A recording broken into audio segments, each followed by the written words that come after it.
Rebecca Harwick.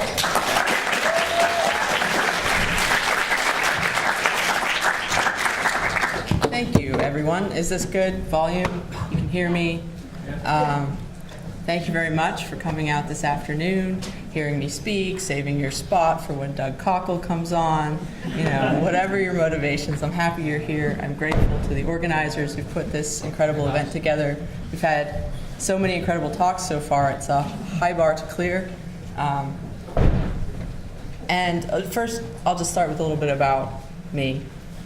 I'm Rebecca Harwick. I've been working as a game writer, narrative designer for over 10 years. I got my start on the StarWars The Old Republic MMO for BioWare, where I created the Sith Inquisitor class, their voice and their story, their dialogue. And from there I worked also on the Elder Scrolls Online. I made an indie game last year with some friends called Head of State. And this year, the company I work for, Wooga in Berlin, Germany, released a narrative hidden object game called June's Journey, which I had the pleasure to create that entire world and characters in conjunction with my team. And so I've spent a good 10 years from the Sith Inquisitor until now thinking very deeply about this question of what makes a great game protagonist, not just from a writing perspective, but from my perspective as a player. When I play a game, what is it that makes a protagonist stand out to me?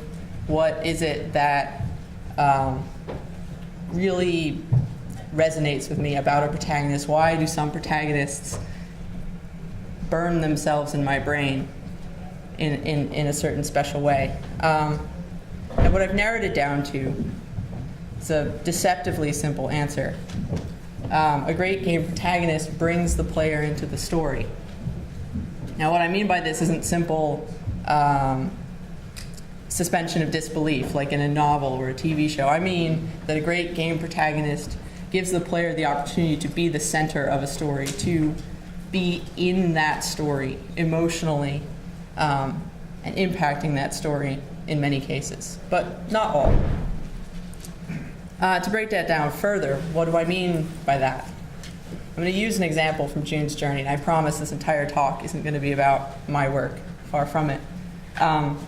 But June's Journey is the story of a woman named June who returns home after her sister is murdered.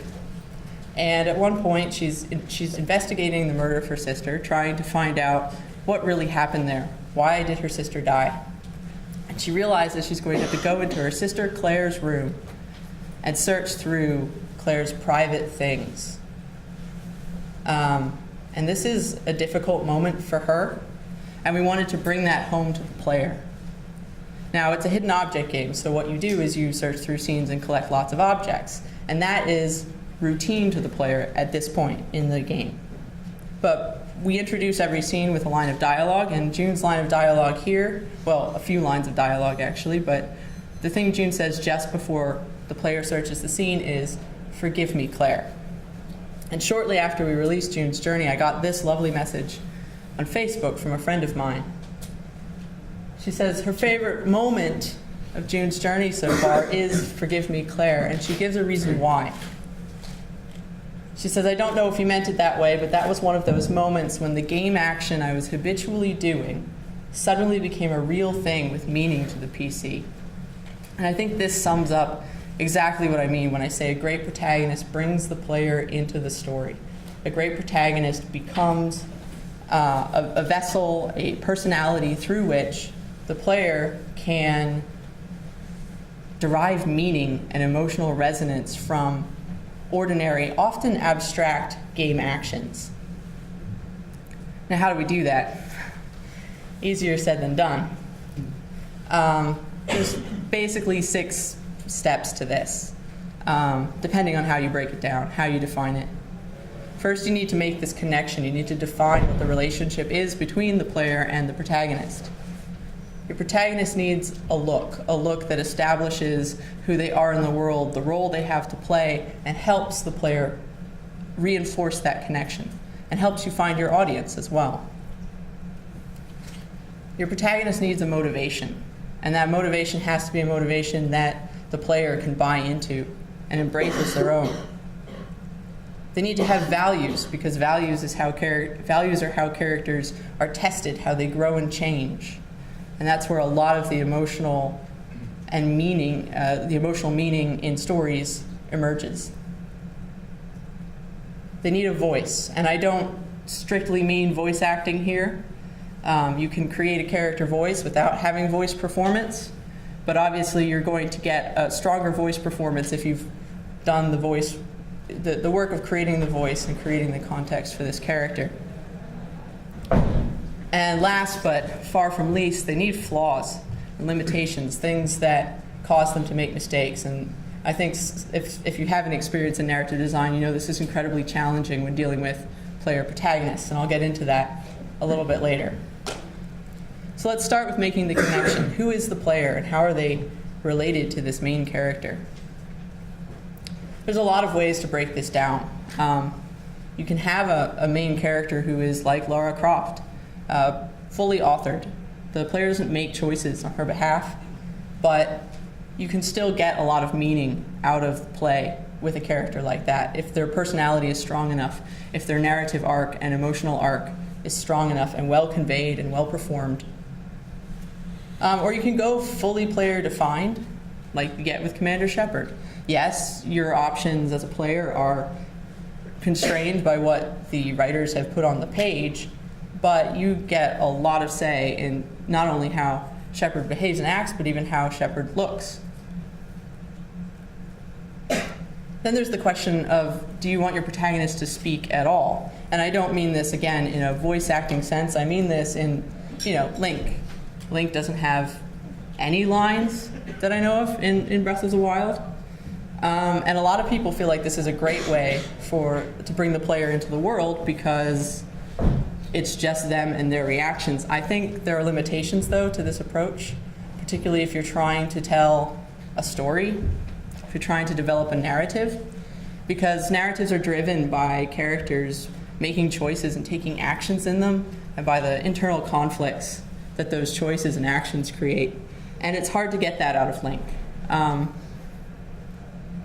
What Link and other silent protagonists like the Hunter in Bloodborne I think are exceptionally good for is if you have a game design that centers around experiencing the world, because they kind of step out of the way with their desires and needs, and they let the player just engage almost directly, almost unmediated with the world around them. And that's really what we're talking about when we're saying silent versus speaking. We're talking about an unmediated player protagonist experience versus a mediated one. To further illustrate what I mean, you experience the world of Geralt through the personality and through the values and through the reactions of Geralt, even as you're helping define some of his choices, right? You don't experience the world of The Witcher as you sitting in a chair. And then there's a question of, do you have just one protagonist or do you have a bunch? And how do you preserve that strong sense of player connection that you want to build across many protagonists? What happens when they talk to each other? Do they never talk to each other? How much does each individual protagonist know of what the player knows? Because the player knows everything. And so you have to be very careful, again, when you're choosing to do multiple protagonists, how you define those limitations and how you sort of stop the player from metagaming and disassociating from these characters. In summation, the type of protagonist you choose is going to depend on the type of game, the intended audience, and what you want your player to feel. So, moving very briefly into how the protagonist needs to look, this is a narrative question. This isn't just an art question, and as an example why, on your right is Pearl, the protagonist of one of Vuga's early games. She has this cool flight jacket, and it's a really successful game for Wuga. Her appearance brought a lot of people to the game. They were excited to play as this woman. And on the left is June, the protagonist of June's journey. And early in the development of this character, we had this whole idea of who June was going to be and what she was going to do. And it didn't involve wearing a flight jacket at all. And of course, the first question we got from management was, Is she cool enough? Should she be wearing a flight jacket? Could she have some sort of other job that we could stick her in some sort of iconic uniform and give her a look? And we argued about this a long time. We did a lot of marketing tests and were able to show that the hat and the feather and stuff, that this was a cool look, that this worked with audiences today. But if we hadn't done that, we would have had to rewrite everything about June. So it was good that we had that discussion early, because it would have been a disaster to have it later. And again, the protagonist is the face of your game. One other thing about these two, they're both white women. And actually, June's Journey has a very diverse cast, but June there is the face of our game, and what does that say to players who come into it? That's one thing that we didn't give enough consideration to when creating our hero. Because the protagonist is the face of your game, and how they look needs to reflect the story you're creating. It would have been no good to send June out there in a flight jacket and then, make a point that she never flies anywhere. All right, now we can get into the juicy stuff. How do you get your player and your hero motivated? Well, let's look at a classic example from all of 3 years ago, but this game just blew up, game narrative. So Geralt has a very powerful set of motivations. At first, at the very start of the game, he's trying to find Yennefer, and he has been for a while now. And then once he finds her, he learns he wants to find Ciri, and tied up in that is saving the world. He wants to defeat monsters and solve the mystery of why they're acting up, why they're causing trouble. He wants to do his Witcher job, essentially. He's a professional. He does his job well. I'm probably just reading a little into him that he wants to find cool swords, but let's go with it. The problem with this is that the player's a jerk. And when I'm talking about the player, I'm always talking about me. I'm a jerk. My list of priorities is entirely opposite. When I start The Witcher 3, I'm interested in fighting the monsters, I'm interested in the swords, I'm interested in the scenery. I don't know who Yen is. I didn't finish either of the other Witcher games. I have less idea who Ciri is. They give that little opening scene that you play with the tutorial, but it's not enough yet to form that relationship and create that connection for me. So how do we blend these two? Because that's what good game writing does. It's going to bring the player into the story by melding player and protagonist motivation. Well, in The Witcher, what they do is they're very smart. They know what my short-term motivations are as a player. They know why I'm coming to play this game, so they give me a cool fight. And they let me explore, and they let me loose.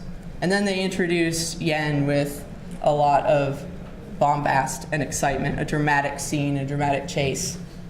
Lots of people die. It's harrowing. And slowly, as I'm doing what I want to do, exploring and killing cool monsters and doing quests and getting cool stuff and building swords and all of that, I'm getting to know these characters. I'm getting to slip into these relationships. You need that story hook there, that personal story hook, because it's going to pay off as the story develops. But the pitfall is always that the player doesn't have that relationship, and you need to develop it as you go. And you need to, in the meantime, give them stuff that they want to do, that they're excited to do, that they're invested in doing, so that they're there and on the hook for when you've developed that relationship. Another game, much smaller budget, much smaller story, takes an entirely different approach, and it works just as well. Firewatch is the story of a man who runs into the wilderness because his marriage is failing. And if it just started that way, hi, I'm Henry, I ran into the wilderness because my marriage is failing, you wouldn't have that connection as a player whenever you're expected to comment on his opinions about his wife, about this backstory. So what Firewatch does is it gives you this little choose your own adventure, text adventure to open it up, and suddenly you're not just reading about how Henry met Julia for the first time, you're meeting Julia for the first time. And you're making these little choices, big and small, about their relationship and about how it plays out. And the result is, when it comes time, when you're in the actual game, when you're out of this prologue, and you're asked about your relationship with your wife, you feel it, because it is your relationship with Henry's wife. No. You're Henry.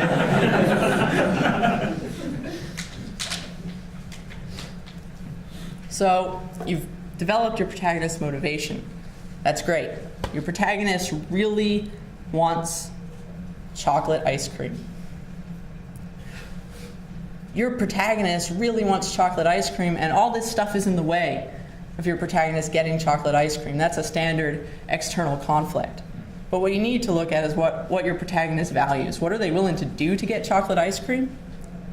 And what would persuade them to get vanilla instead? And that's what priorities and protagonist values is about. It's about creating internal conflict that leads to character growth. You decide what your protagonist is willing to do, what lines they're willing to cross, what motivations they're going to prioritize. And then you test them and you say, well, would you do it this way? Would you? Could you? In a boat? Now, the standard authored one is Batman, who doesn't use guns or kill people. And what makes an interesting Batman story potentially out of this motivation is when you see Batman arming himself with increasingly gun-like objects that technically aren't guns because they don't fire bullets that kill people, but they basically are indistinguishable in every other way from guns. And handled well, that can be a really interesting story about Batman slowly eroding his own personal values in this arms race against lunatics. BioWare does a good job with player-defined values. In a game like Dragon Age 2, where they create a whole world and they create a specific aspect of this world. Mages are susceptible to being taken over by demons, and someone's got to keep them in line, but the people who keep them in line basically don't care about free will. And some mages rebel against this by dabbling in blood magic, which makes them even more likely to get taken over by demons. And it throws you into a series of scenarios where you have to choose how you feel about this. And each time, it's kind of changing a few details, testing how committed you are to anti-magery or pro-magery. What if it's your friend who's a blood mage? What then? And then The Witcher, I think, takes a more collaborative approach, because Geralt has some very clearly defined values that he states. And then it asks you sort of what kind of Geralt you want to be. Which values does Geralt prioritize? And these values are still fundamentally Geralt's, but you have a hand in shaping which Geralt sort of wins out. So next is this question of voice. Protagonists need to express themselves, and they express themselves in all kinds of ways. And I'm using voice very loosely here. It's not just voice acting. I'm using it to address all the little details about a character, their personality, their habits and mannerisms, their attitude, their sense of humor, their speech patterns, and yes, their performance. A lot of the above will inform the performance, in fact. And these are so important to know about your character, but you can't really, there's no shortcut to finding them out. Dave Gilbert mentioned earlier today about how he had to sit down and just write lots of dialogue between characters to learn who they were. And that's the way you do it, in my experience. Because every time I say, oh, this character knows X, Y, and Z and loves this, if it doesn't find its way naturally into how the character acts and speaks, how they respond to the situations you're actually going to put them in, they're like, a guy who just walks into this room to say, hey, I love Hawaiian pizza. I'm the guy who likes Hawaiian pizza, and then walks out. And it's hilarious, but do you know anything about who that guy really is?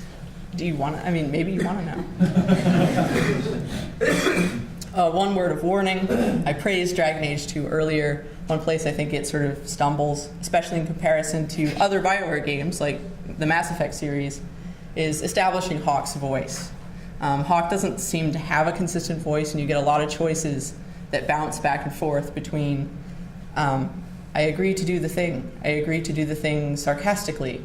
I agree to do the thing while punching you in the face. And as a player, you can quickly end up feeling like you don't have a character there to play at all. You just have a bunch of moods and attitudes. So lastly, a good protagonist needs to screw up. And this is also part of establishing internal conflict and establishing growth, right?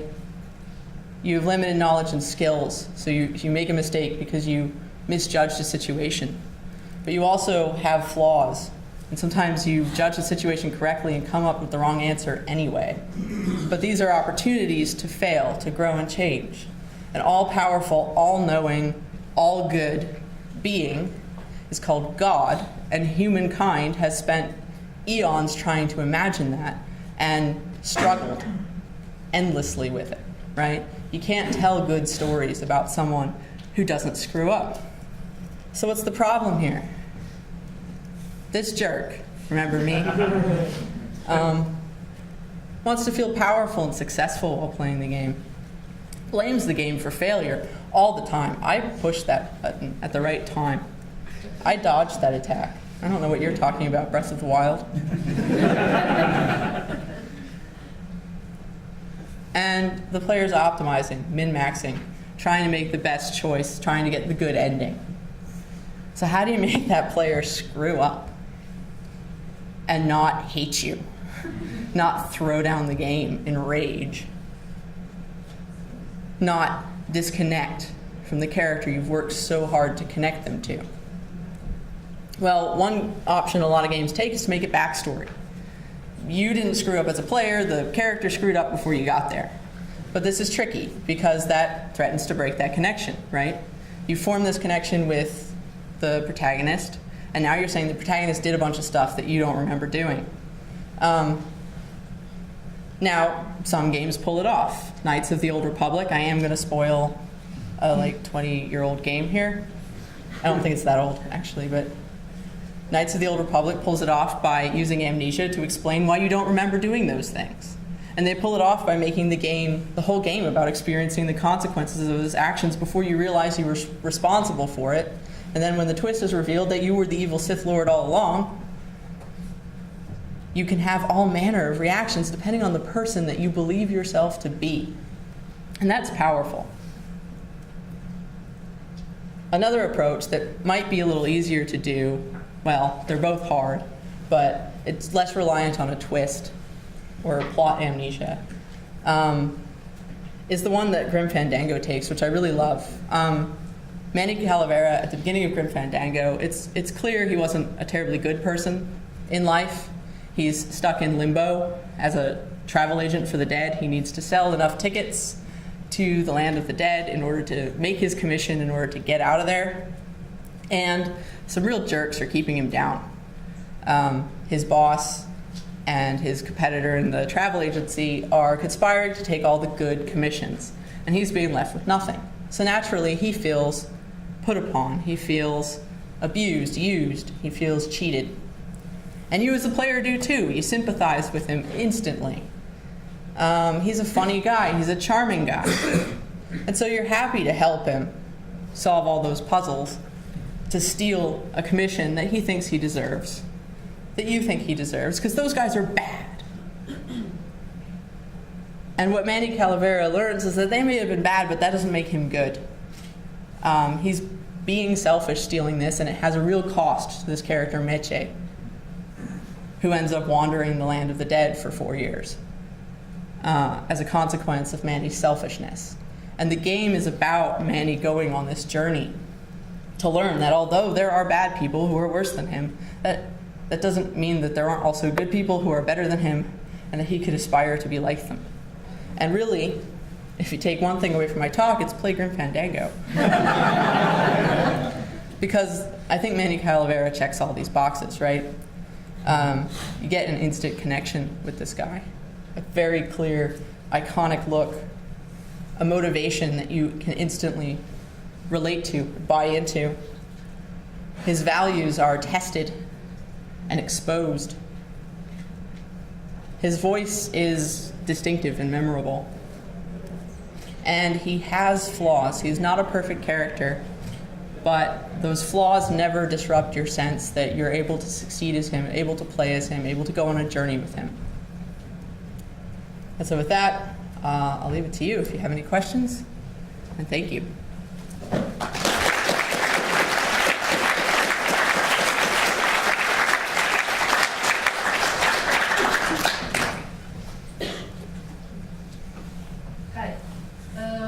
Having worked as a game writer for 10 years and being a woman yourself, have you noticed any change in the way female main characters are displayed on video games? Well, for one, I feel like there's a few more of them now. For another, I think there are quite a few women writers out there now who are writing female characters, and that has improved and textured and enriched their portrayal. I think in general, from my experience, June's Journey was still the first game where I got to work with a female protagonist in 10 years. And that's because the game, we knew our market was going to be mostly women. And that's still a thing that does come up. Even in past projects, even dealing with NPCs.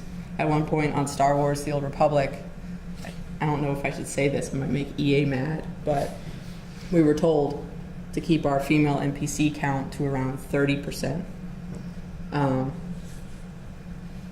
Yeah. Because I guess if you have more, it seems like there's too many. I don't know.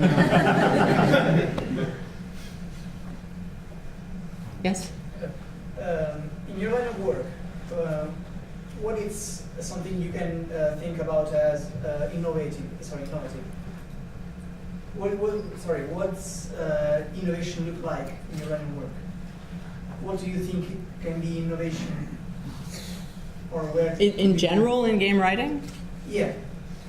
I think in general in game writing, and a lot of indie titles expose this. The Witcher 3 recently exposed this. We still have a long way to go in terms of creating reliably emotive and meaningful experiences. I think what's great about coming to a conference like this is that you have indie creators like Dave, like so many others out here who are freer to focus on character-driven work, but a lot of AAA stuff is still in the everything's going to explode, save the world, no time for rest or friendship or any of those wonderful things that to me are central to the human experience and central to why we even want to save the world in the first place. Maybe one more? Okay, one more. I think your hand was up first. I'm curious about, you mentioned like player authored versus, or like player determined versus fully authored characters and the kind of the blend between the two. I was wondering if you had any thoughts about like moments in games where control is taken away from the player for narrative reasons, like without any spoilers, certain parts of The Last of Us, for example, where the story is used to kind of wrestle control out, and are there good or bad ways of doing that? That's a talk in and of itself. When to take control away from the player and how to do it without making the player mad. I think in general, if you have a major decision point, you take control away from the player at your own risk. I think games like The Witcher and Firewatch, actually, they have their protagonists will speak without you choosing lines for them. But anytime there's a significant choice that could shape who the character is or branch the story, you get a say in it, and it's clearly marked. I think the ending of The Last of Us is about perfect for the narrative arc of Joel, but I think it does break that connection between player and protagonist at a critical moment. All right. Thank you.